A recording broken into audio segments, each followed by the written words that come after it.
Wendy.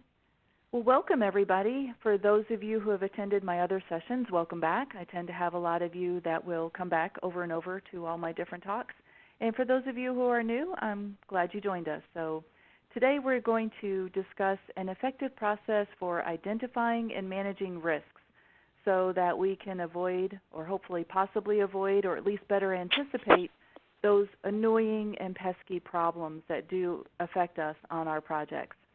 You'll see on this slide that we do have a handout that goes along with this presentation.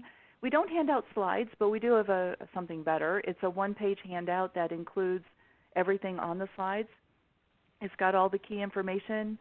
You can download that. It will give you not only the information from this presentation, but also a risk template that we're going to discuss and go through, and just a 3-page white paper outlining a good risk process.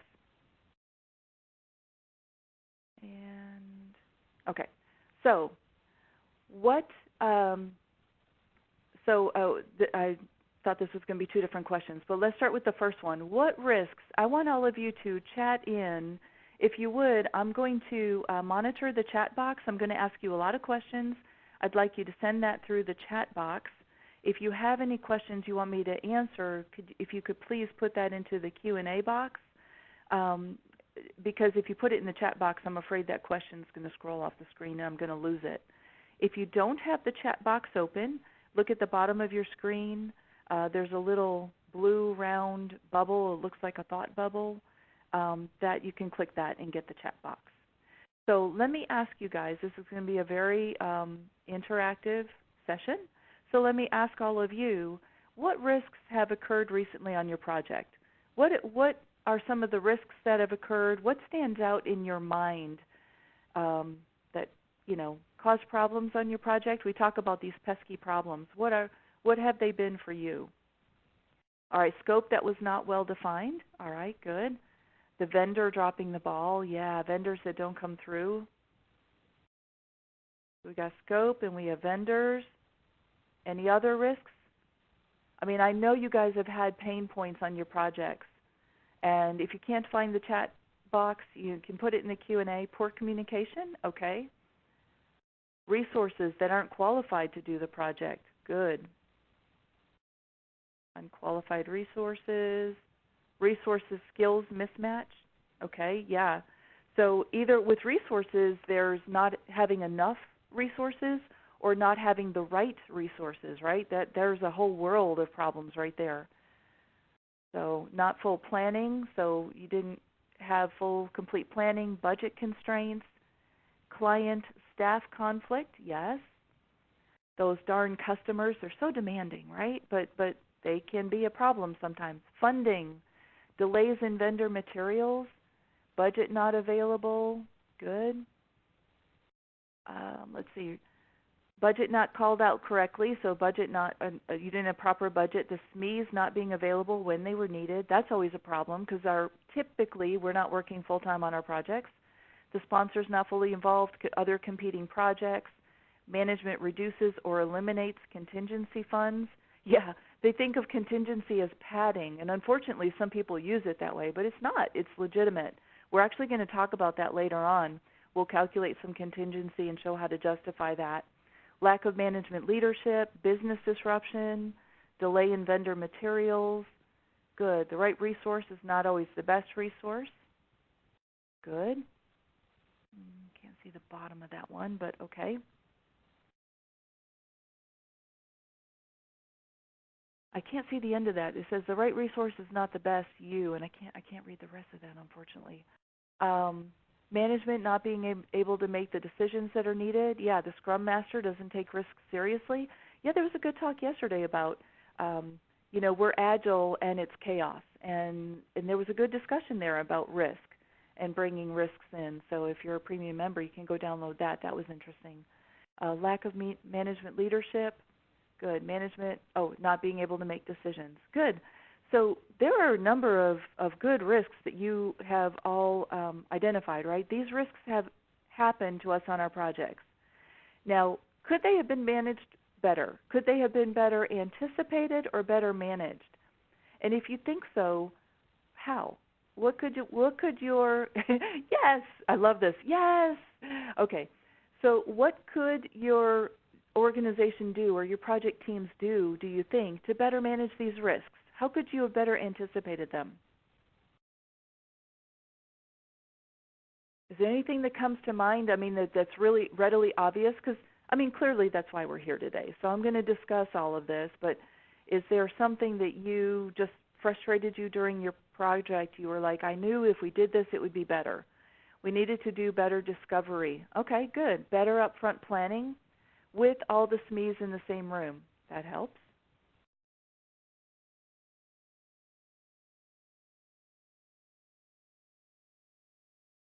Okay, so let's see.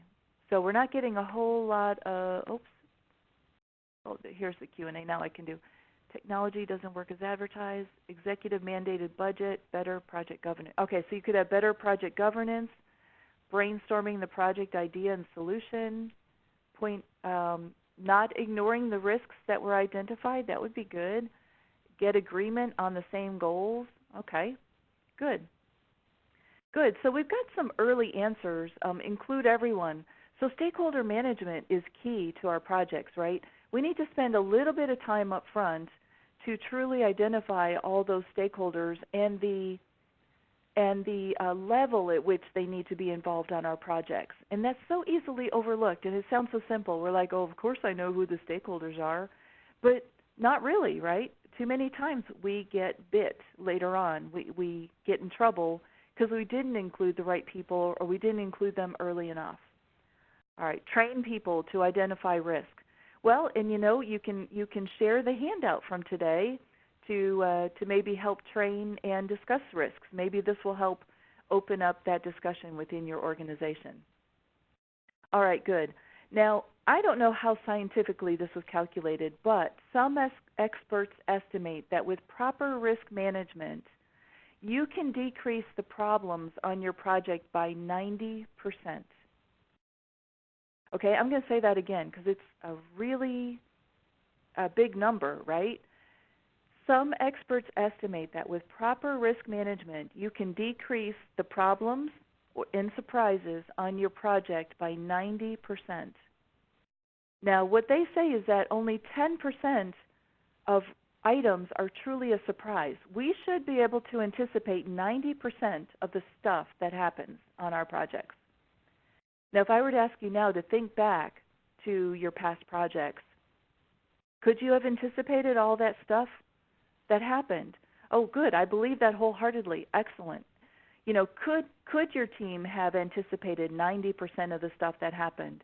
And based on all the risks that you all have written in, they all should be identifiable and anticipatable. Is that a word?